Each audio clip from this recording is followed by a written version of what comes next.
이번에 강의할 부분은 장자 내칠편 중에 제3편에 속하는 양생주에 관한 부분입니다. 양생주라 하는 것은 원문에서 다시 말씀드리겠지만 크게는 두 가지가 있는 것입니다. 하나는 생의 주를 양하는 것과 양생의 주라고 말하는 것입니다. 자, 그렇다면 이 부분은 다음 판서를 보면서 다시 강의하기로 하고, 이 3편이라 하는 것은 자, 소요유를 거쳐서 물론을 통일하고 그 다음에 우리의 생명의 주제가 되는 것을 어떻게 함양할 것인가, 가장 우리가 살아가는 데 있어서 가장 참다운 주가 되는, 생명의 주인이 되는 나의 이 몸을 어떻게 함양하면서 살아갈 것인가에 관한 부분인 것입니다. 이처럼 양생주라고 하는 것은 바로 상하를 통해서, 이 글은 앞에는 나를 버리는 것인데 나를 버리는 것이 정말 목숨을 버리는 것이냐. 자, 양생주로 와보면 진정한 나를 어떻게 한 생을 살아가면서 영원한 삶을 살 수 있을까에 대하여 말하고 있는 것입니다. 그러므로 지인은 무기라든지 재물론에서 상하라든지 이것은 내 몸을 버리는 것이지만 바로 작은 몸을 버림과 동시에 진정한 삶의, 진정한 생명의 주인이 무엇인가를 되찾자라고 하는 운동이라고 보시면 될 것입니다. 그러면 이러한 부분을 다시 판서 부분에서 살펴보기로 하겠습니다.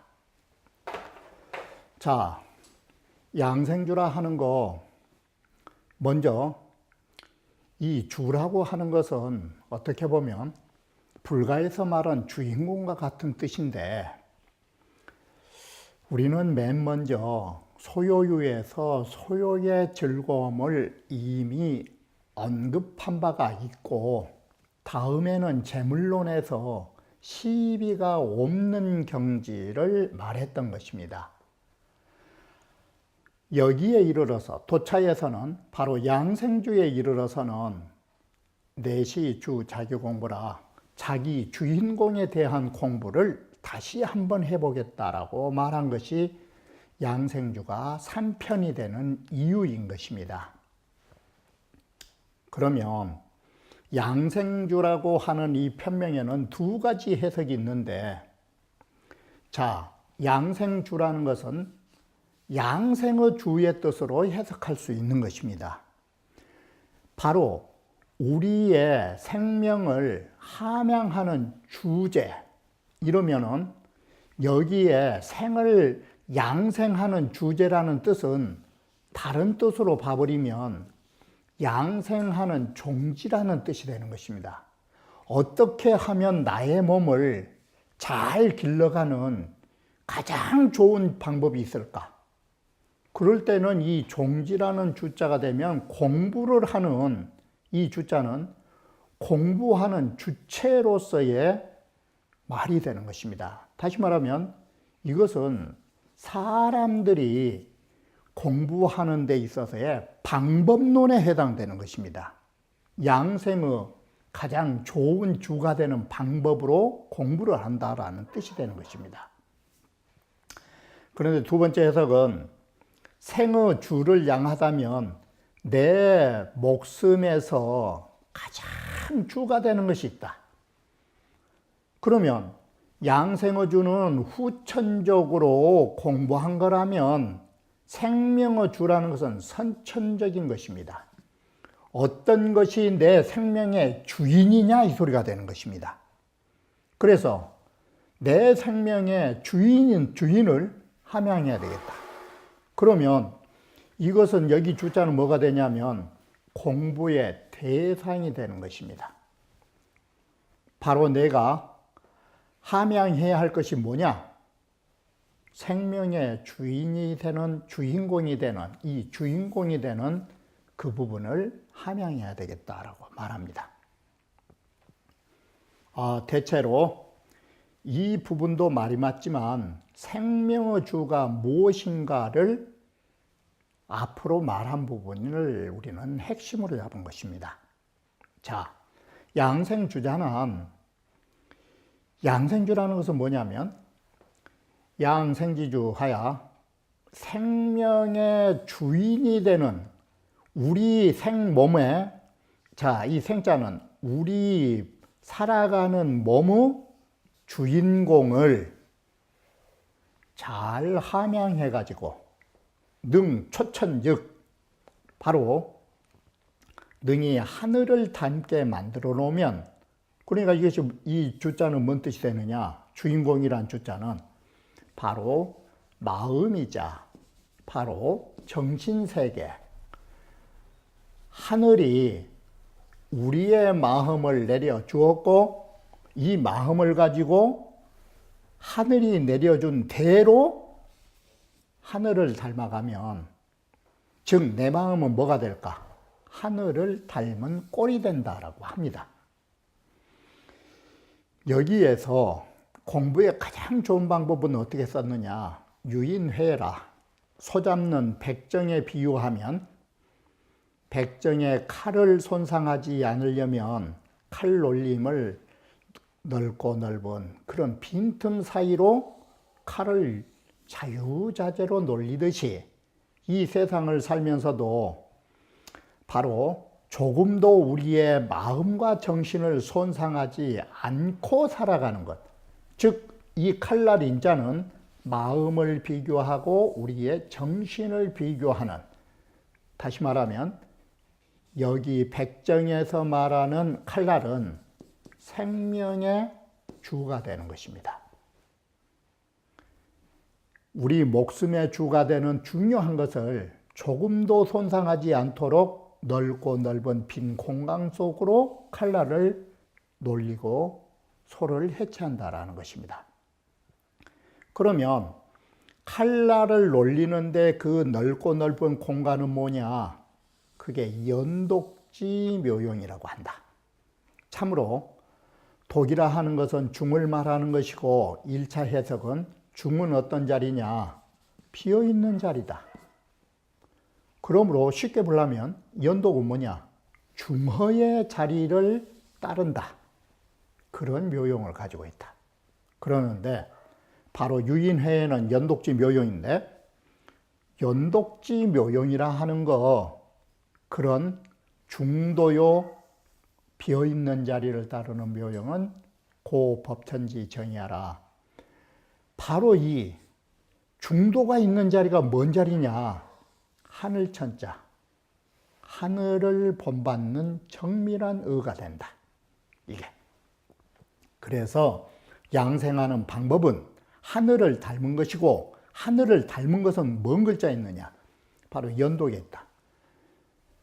중도와 비어있는 자를 따르는 게, 이것이 법천지도다. 이것은 연독이라고 하는 거 양생주의 공부가 그렇다라고 보는 것입니다. 이렇게 보면 여기에서 말하는 생의주, 생명의 주인은 뭐냐? 우리는 마음이라는 것을 진군진재라고 말하는 것입니다. 참다운 임금이요 참다운 주제자라고, 나의 몸에. 바로 이렇게 보면 생명의 주는 우리 몸의 존재의 주체가 되는 것입니다. 이렇게 해서 생지주라고 하는 거, 진재진군이라는 것은 바로 정신이 되는 것입니다. 이게. 자, 재물론에서 진쟁이 진군이니는 또한 이미 분명히 계시한 바가 있는 것입니다. 바로 진쟁이 진군이니 하는 이게 생명의 주제자가 되는 것입니다. 그래서 양생지주는 바꿔 말하면 뭔 말이 되느냐? 우리 마음자리를 키워나간다는 뜻이 되는 것입니다. 그래서 이 편에서는 단지 어디까지만 쓰느냐? 이것을 함양하는 오묘함을 쓰고 있다. 마음자리를 어떻게 함양하는 것이 정말 잘한 마음을 지닌 것인가? 자, 그래서 우리의 양생주는 다른 걸로 생각하지 마시고 생명의 주체는 곧 어디에 있느냐? 진군이라고 하는 마음에 있는 것이다. 이 마음을 기르시려면 바로 중허사상, 중도요 비어있는 자리에 우리는 공부를 하는 거, 이게 양생주의 핵심이다. 이 중허라고 하는 것을 소잡는 대로 비유하면 칼 놀림이 넉넉하게 큰 자리가 있는 것이고 그것은 연독이라는 말을 쓴다라고 하는 것입니다. 자, 우리 양생주 편을 보시면 여기에는 이러지 말라라고 하는 것입니다. 이게 첫째는 양생주의 주제가 뭐냐? 그러지 말라. 첫 번째, 두 번째, 이게 좋은 공부다. 첫 번째는 불 하지 말라. 불이 유해지생으로, 자, 우리 생명이라 하는 것은 한계가 있는 생명을 가지고 80을 살든 100을 살든 이와 같이 얼마 안 되는 생을 가진 몸으로서 축 무해지지며 끝이 없는, 여기에 알지자라고 썼지만 재물론에서도 말했듯이 이 알지자는 뭔 뜻이 있느냐?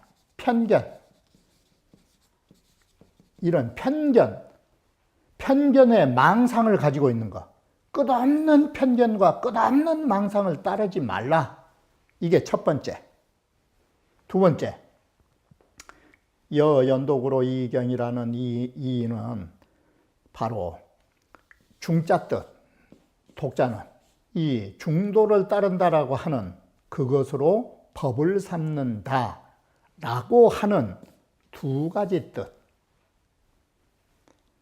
끝없는 망상을 따르지 말 것, 중도를 따라서 법을 삼을 것, 이 두 가지 의미는 바로 양생지주야라, 생의주를 함양하는 최고의 공부가 된다. 물론이선위약하고 우리는 좋은 일을 하든 나쁜 일을 하든 이걸 따지지 않고, 사람들은 여기에 글이 뭐가 붙었느냐? 선한 일을 하고 악한 일을 하려고 하면 반드시 하려면 뭐가 필요하느냐? 용지. 좋은 일을 하려는데도 모름지기 나름대로의 이 지각을 사용하게 된다. 용지면 바로 이렇게 해서 지각을 사용하게 되면 어떻게 되느냐? 관지는 불능지라, 우리 감각기관, 이 관자는 감각기관, 즉 육군의 감각기관,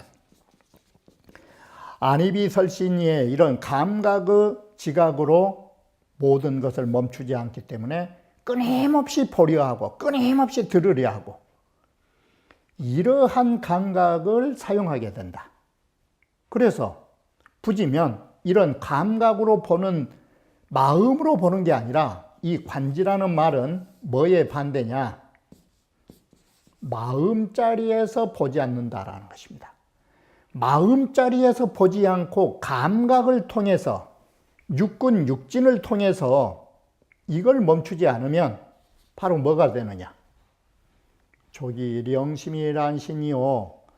이것은 우리가 보고 시각과 청각에 맡겨놓으면 이건 좋게 뭔 짓을 하게 되느냐? 우리의 마음을 어지럽히게 되고 정신을 어지럽게 되는 것이다. 자, 난즉 신불욕행이라 정신이 혼란하면, 더 쉽게 말하면 심란하면 우리 맑은 정신은 도저히 행하고자 하지 않는다. 사람이 정신이 없으면 맑은 정신은 멈춰버리게 되는 것입니다.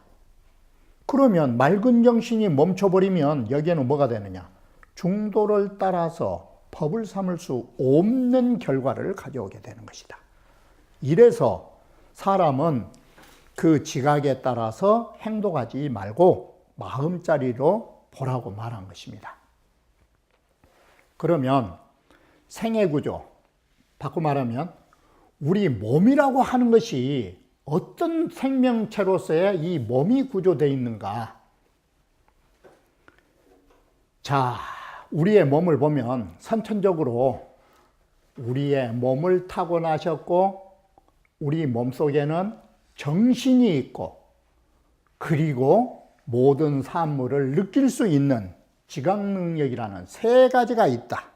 우리 몸속에는 육체와 정신을 운영해주는 지각이 있다. 이 3요소로 우리 몸이 구성되어 있다. 이건 하늘에서부터 우리는 타고날 때 받아온 것이다. 자, 그렇다면 비유를 들면 우리의 육체는 비유를 들면 이거 백성과 같은 거라면 우리 몸의 정신은 뭐냐? 이건 임금과 같은 역할을 한다. 그런데 문제는 이 지각이라고 하는 소위 이 육근에 의해서 이 육진이 일어나는 바로 이런 감각은 뭔 짓을 하느냐? 이게 간신과 같은 것이다. 이게. 그래서 간신이라는 것이 위로는 임금을 속이고 아래로는 백성을 괴롭히는 것이다. 바로 이 소리가 뭔 소리냐? 사람은 쓸데없는 이 아는 것 때문에 마음이 괴롭고 몸이 힘들어진다 이 소리예요. 그래서 사람의 모든 병폐는 어디에서 나느냐? 병의 뿌리가 안다라는 지자예요. 이게 재물론에서도 이 알지자, 바로 나라고 하는 데에서 나오는 이 악연, 즉 편견에 의한 지각 능력, 이게 골치 아픈 것이다. 그리고 후천적으로는 우리가 몸을 받아고 났을 때 어떻게 살아갔냐? 후천적으로 오래 산 사람, 일찍 죽은 사람, 어려움을 겪다가 평생 살다 죽은 사람, 언제나 복 있게 산 사람, 가난한 사람, 부자들, 이게 현상생활에서 우리 몸을 가지고 살아가는 것이다. 이렇게 해서 우리의 몸이라는 것이 이러한 선천후천의 구조를 가지고 한 세상을 살아가는 것이다. 자, 그래서 생이라는 것은 선천적으로 받아온 우리 마음이나 정신이나 이러한 것은 무진하다. 끝이 없는 것이다.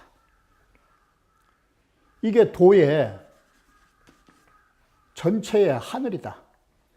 바로 우리 몸속에 있는 하늘이다. 도라고 하는 전체의 하늘이. 그런데 후천적으로 사람이 살다 죽다 결국은 후천적으로 어디로 가느냐? 동기어진이라 모두 다 한 대로 돌아가는 것이다. 부자를 누리거나 가난하거나 화복이 있거나 모두 다 한다는 뭐냐? 언젠가는 우리는 다시 왔던 곳으로 다시 가야 된다라는 것입니다. 그래서 이 후천적으로 보면 유생이면 필요사라, 사람이 태어나면 반드시 여기에는 사가 따르기 마련인 것입니다. 이게. 그래서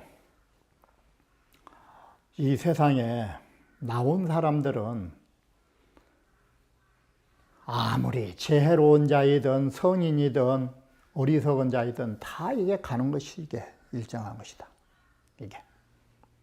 그런데 자, 우리가 다시 생각해 보면 이 정신이라고 하는 전체의 하늘이 되는 우리의 정신, 선천적으로 보면 일물지생에 어느 한 물건이든 태어날 적에 무불이 전체지천으로 이어지라. 전체적인이라는 이 전체 속이라는 말은 뭔 말이냐면, 전체라는 말이 뭔 말이냐, 맹자로 말하면 만물이, 이 세상 모든 만물이 개비어 알아, 모두 나에게 갖춰져 있다 라는 아가 뭐냐, 내 마음, 내 마음속에 갖춰져 있는 만물 개비를 말한 것입니다. 이게. 그리고 전체란 말로 또 달리 말한다면 인간의 이 자성, 본자구족이라, 본래 스스로가 이 모든 것이 갖춰진 진리를 갖고 있다. 이러한 진리로서 주지 않은 것이 없다. 자, 이 말은 뭔 말이냐? 사람으로 말하면 멍청한 사람이든 성인이든 그 누구든 모든 진리가 본래 부족한, 만물이 다 갖춰져 있는 이러한 진리로서 우리한테 성품을 주지 않은 사람이 없었던 것이다. 자, 그런데 이 창창자는 저 하늘에 아득하고 아득한 하늘은 선운 무유 군이로되, 선운이란 말은 운행하고 다른 말로 하면 유행하고 흘러서 행하고 행함이 끝이 없이 하늘은 무궁하련만, 하늘은 무궁하련만, 왜 우리는 무궁한 우주 속에 이 만물이란 이 우주 사이에 어떤 물건은 혹부지회다가고 어떤 물건은 금음과 초하루를 모르니까 심지어 1개월을 못 사는 것도 있고, 어떤 것은 춘추를 모르니까 이건 1년을 제대로 못 사는 것들도 있고. 자, 소요유에서 나왔듯이 대춘나무라든지 거북이는 어떤 것은 수백천 년으로 봄과 가을을 삼아서 장수한 것도 이렇게 각기 다르다. 그러나 소요유에서 말했던 이 대춘나무나 거북이도 그렇게 오래 살아도 요컨대 동기어진 자라, 모두 다 죽음의 땅으로 돌아가지 않은 것이 없는 것이다. 한 달을 살았건 1년을 살았건 몇 말년을 살았건 몇 말년도 어차피 죽는다. 연이나유 가이왈. 그러면서도 우리는 뭐라고 핑계대느냐. 물 듣기지 탁자이요, 저 만물이라 하는 것은, 인간이 아닌 만물은 천지 기운의 혼탁한 것을 받아가지고 나왔기 때문에 인간만 못하다. 그런데 인간은 가장 최기최령하다. 이 영자가 뭔 글자의 반대냐? 사람이라는 것은 기운에 맑은 기운을 가지고 태어났기 때문에 사람은 영명하다, 이런 것이에요. 최고의 지혜를 가졌다, 이 소리예요. 자, 만물들은 혼탁한 기운이어서 그렇게 우매한데 인간은 최기최령이라 하지만, 그러면 최기최령한 인간이 얼마 살고 있느냐? 근근히 지오 100년 지내야 인생 100년 안에 거의 죽는 거예요. 100년 동안 안에 지오 지탱을 하면서 겨우 살아봐야 100년인데 거기에는 물론 말할 것 없이 100년은커녕 요절한 자가 강반이요, 절반이 넘는다. 그 중에서 상수를 누렸다라고 하는 사람들, 7, 80 넘은 사람들, 이거 정불시 구극일과이, 그런 사람들 일찍이 여기에 그치지 않는다. 자, 극구일과, 조그마한 빈틈에 천리마가 한번 달리는 것처럼 얼마 안 되면 극구 일과란 말은 순간이나 짧은 시간.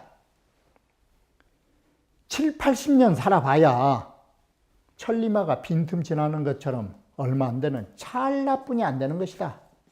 이게 찰나의 시간이다. 찰나의 시간이 지나서 심혈무역이라 모두 다 사라져서 남음이 없는 그 정도 정도가 아니다. 이보다 더 하면 더 했지. 이처럼 우리는 양생주라고 하는 이 말 속에가 영혼의 세계를 살 수 없는 몸을 가졌다라는 것입니다. 천지처럼 무궁할 수 있는 진리의 본성을 가지고 사람의 몸이라 하는 것은 인생 100년이라 하지만 우주의 무궁한 삶 속에 보면 설령 100살을 살아도 그것은 잠깐의 순간에 지나지 못한다라는 것입니다. 그러면 지금 이 글은 어디로 몰고 가고 있느냐? 그렇다면 우리의 생명 속에 그 무엇을 함양해야 천지처럼 무궁할 수 있을까를 지금 밝히려는데 목적을 두는 것입니다. 그러기 때문에 인생이라는 것이 이 얼마나 허망하고 결국은 끝나는 날이 다 있는 걸 바라고, 여기서 양생주는 끝이 없는 세계를 지향하게 되고 무궁하고 무궁한